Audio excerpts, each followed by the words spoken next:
दृष्टि आईएएस के audio article programme में एक बार फिर से आपका स्वागत है। मेरा नाम है सपना कुशवाहा। आज का हमारा आर्टिकल भूगोल के महत्वपूर्ण भाग नीलगिरी पर्वत से संबंधित है। यूपीएससी की प्रारंभिक और मुख्य दोनों परीक्षाओं में इस भाग से प्रश्न पूछे जाते रहे हैं। यह आर्टिकल आपके उत्तर लेखन की गुणवत्ता बढ़ाने में सहायता करेगा।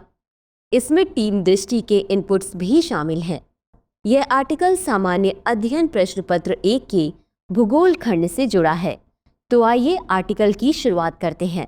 जब भी भारत की भौगोलिक संरचना की चर्चा होती है तो उत्तरी क्षेत्र में बर्फीले पहाड़, मध्य क्षेत्र में मैदान और दक्षिण क्षेत्र में समुद्र और महासागर की ही संकल्पना होती है।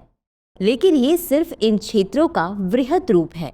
अगर इनका विस्तृत अध्ययन करें तो इन क्षेत्रों के भीतर भी कई तरह की भौगोलिक विशेषताएं पाई जाती हैं। मसलन भारत के दक्षिणी क्षेत्र में सिर्फ समुद्र और महासागर नहीं, बल्कि पर्वत श्रृंखलाएं, दर्रे और विशाल जंगल भी हैं। ऐसे ही एक पर्वत श्रृंखला है नीलगिरी पर्वत। नीलगिरी पर्वत दक्षिण भारत के सबसे प्रमुख और आकर्षक पर्वतीय क्षेत्रों में से एक है। नीलगिरी का मतलब है नीला पहाड़। यह विशेषता इसे स्ट्रोबिलैंथस फूल की उपस्थिति के कारण मिली है। यह पर्वतीय क्षेत्र अपनी प्राकृतिक सुंदरता, सांस्कृतिक महत्व और जैव विविधता के लिए विख्यात है। यह पर्वत श्रृंखला तमिलनाडु, कर्नाटक और केरल की सीमा पर स्थित है और पश्चिमी और पूर्वी घाट का मिलन बिंदु है। इस ऑडियो आर्टिकल में नीलगिरी पर्वत की उत्पत्ति, भौगोलिक संरचना, महत्व और अन्य पहलुओं पर विस्तार से चर्चा की गई है। सबसे पहले समझते हैं नीलगिरी पर्वत की उत्पत्ति और इतिहास के बारे में। नीलगिरी पर्वत का भूवैज्ञानिक इतिहास गोंडवाना भूखंड के टूटने और भारतीय उपमहाद्वीप के यूरेशियन प्लेट से टकराने से जुड़ा है। भूवैज्ञानिक रूप से यह दक्कन ट्रैप का हिस्सा है, जिसका निर्माण लाखों वर्षों पहले ज्वालामुखी गतिविधियों के कारण हुआ। इन पहाड़ियों का निर्माण प्राचीन चट्टानों से हुआ है, जो इस क्षेत्र की भूगर्भीय विविधता को दर्शाती है। वहीं इस पर्वतमाला से जुड़े इतिहास की बात करें तो नीलगिरी का उल्लेख तमिल संगम साहित्य में मिलता है, जहां इसे प्राकृतिक संसाधनों और सांस्कृतिक केंद्र के रूप में दर्शाया गया है। ब्रिटिश काल में नीलगिरी को स्वास्थ्य केंद्र और गर्मियों के वैकेशन होम के रूप में विकसित किया गया। ब्रिटिश अधिकारियों ने यहाँ चाय और कॉफी की खेती शुरू की, जिसने इस क्षेत्र को वैश्विक पहचान दी। आइए अब जानते हैं कि नीलगिरी पर्वत की भौगोलिक संरचना क्या है और जलवायु निर्धारण में इसकी क्या भूमिका है। नीलगिरी पर्वत दक्षिण भारत में उत्तर पश्चिमी तमिलनाडु, दक्षिणी कर्नाटक और पूर्वी केरल में पश्चिमी घाट का एक हिस्सा है। वे 3 राज्यों के बीच स्थित हैं और पश्चिमी घाट को पूर्वी घाट से जोड़ते हैं। नीलगिरी पर्वत की कम से कम 24 चोटियां 2000 मीटर से अधिक ऊंची हैं, जिनमें सबसे ऊंची चोटी डोडा बेटा है, जो 2637 मीटर ऊंची है। नीलगिरी पश्चिमी और पूर्वी घाट के मिलन बिंदु पर स्थित है और इसे दक्षिण भारत की ग्रीन बेल्ट भी कहा जाता है। यहाँ की भौगोलिक संरचना में घाटियाँ, पठार और घास भूमियाँ शामिल हैं। नीलगिरी पर्वत भारत के पर्यावरणीय संतुलन में महत्वपूर्ण भूमिका निभाता है। यह क्षेत्र दक्षिण भारत के मानसून तंत्र को नियंत्रित करता है और जलवायु परिवर्तन के प्रभाव को कम करने में सहायक है।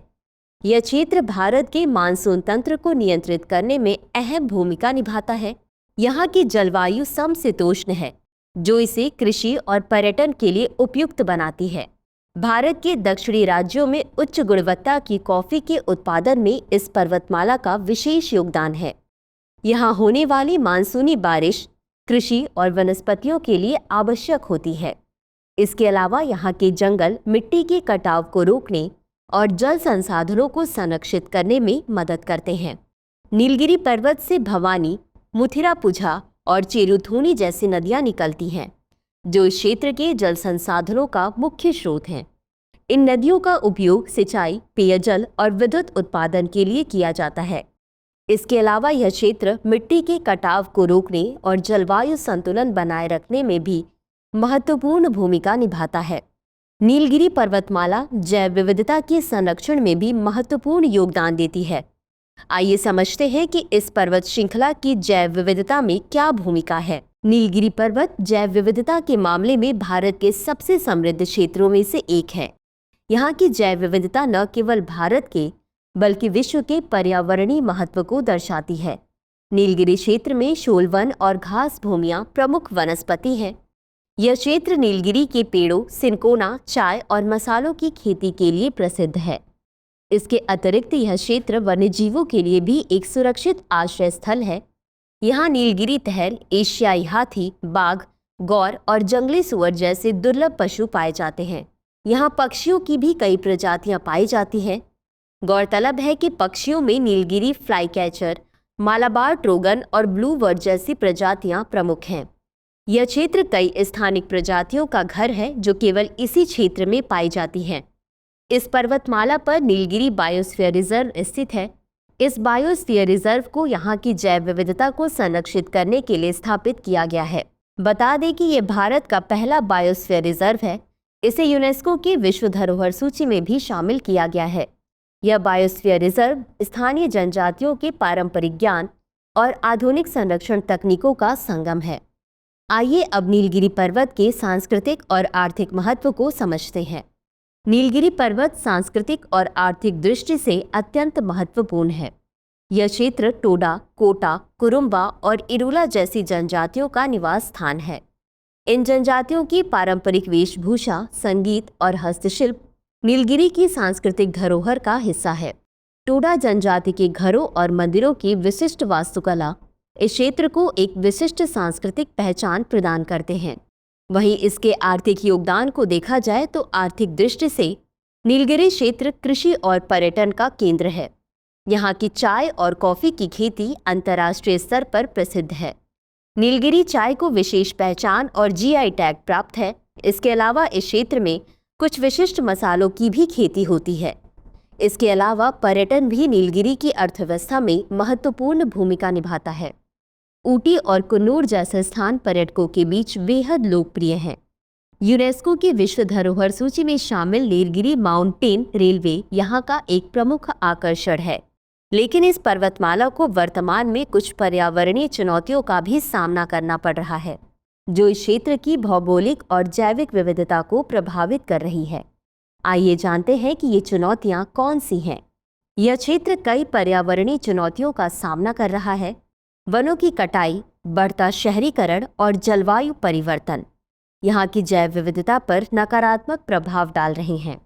इन समस्याओं का प्रभाव यहाँ की भौगोलिक संरचना, पारिस्थितिकी तंत्र और जैव विविधता पर स्पष्ट रूप से देखा जा सकता है। नीलगिरी क्षेत्र में वनों की कटाई और भूमि पर अतिक्रमण तेजी से बढ़ रहा है। कृषि बागानों और रियल एस्टेट परियोजनाओं के लिए जंगलों का साफ किया जाना यहाँ की जैव विविधता के लिए बड़ा खतरा बन गया है। इससे न केवल वन्यजीवों का आवास समाप्त हो रहा है, बल्कि जलवायु संतुलन भी बिगड़ रहा है। बढ़ते शहरीकरण और विकास कार्यों ने यहाँ की स्थानिक जनजातियों के लिए भी उनके पारंपरिक जीवन के अस्तित्व को बचाने का संकट खड़ा कर दिया है। इसके अलावा नीलगिरी क्षेत्र में बढ़ते शहरीकरण और पर्यटन ने यहाँ की प्राकृतिक संरचना पर दबाव डाला है। ऊटी और कुन्नूर जैसे लोकप्रिय पर्यटन स्थलों पर असंवेदनशील विकास कार्य, प्लास्टिक कचरा और पर्यावरणीय अव्यवस्था इस क्षेत्र की पारिस्थितिकी को नुकसान पहुंचा रहे हैं। साथ ही जलवायु परिवर्तन ने नीलगिरी पर्वतमाला के मौसम पैटर्न को प्रभावित किया है। यहाँ तापमान में वृद्धि और वर्षा के अनियमित स्वरूप ने पारिस्थितिकी तंत्र को अस्थिर कर दिया है। इससे वनस्पतियों और जीव जंतुओं की प्रजातियों पर भी नकारात्मक प्रभाव पड़ा है। हालांकि नीलगिरी क्षेत्र को संरक्षित करने के लिए कई प्रयास किए जा रहे हैं। चूंकि यह क्षेत्र जैव विविधता से समृद्ध है, इसलिए यहाँ की भौगोलिक संरचना को हानि पहुँचने पर यहाँ की विशिष्ट जैव विविधता भी प्रभावित होगी। चलिए अब देखते हैं निष्कर्ष को। इसके संरक्षण के लिए स्थानीय समुदायों, सरकार और पर्यावरणविदों के सामूहिक प्रयासों की आवश्यकता है। नीलगिरी पर्वत का संरक्षण न केवल इस क्षेत्र के लिए बल्कि पूरे देश के लिए आवश्यक है। नीलगिरी पर्वत भारत के उन अनमोल प्राकृतिक खजानों में से एक है जो न केवल अपनी प्राकृतिक सुंदरता और जैव विविधता के लिए जाना जाता है, बल्कि इसका सांस्कृतिक और आर्थिक महत्व भी अतुलनीय है। यहाँ के जंगल, नदियाँ और हरित क्षेत्र न केवल दक्षिण भारत बल्कि पूरे देश की जलवायु और पर्यावरणीय प्रणाली को संतुलित करते हैं। नीलगिरी पर्वत केवल एक प्राकृतिक क्षेत्र नहीं है, यह भारत के पर्यावरणीय और सांस्कृतिक धरोहर का प्रतीक है। तो व्यूवर्स, चर्चा को यहीं विराम देते हैं और नोट करते हैं आज का सवाल। नीलगिरी पर्वत के पारिस्थितिकी और भौगोलिक महत्व पर विस्तार से चर्चा कीजिए। तो व्यूवर्स, आज के लिए बस इतना ही। मिलते हैं अगले एपिसोड में किसी नए टॉपिक के साथ। तब तक के लिए धन्यवाद। डियर व्यूअर्स, अपने एग्जाम की तैयारी को और बेहतर करने के लिए हमारे चैनल को लाइक, शेयर और सब्सक्राइब करना न भूलें।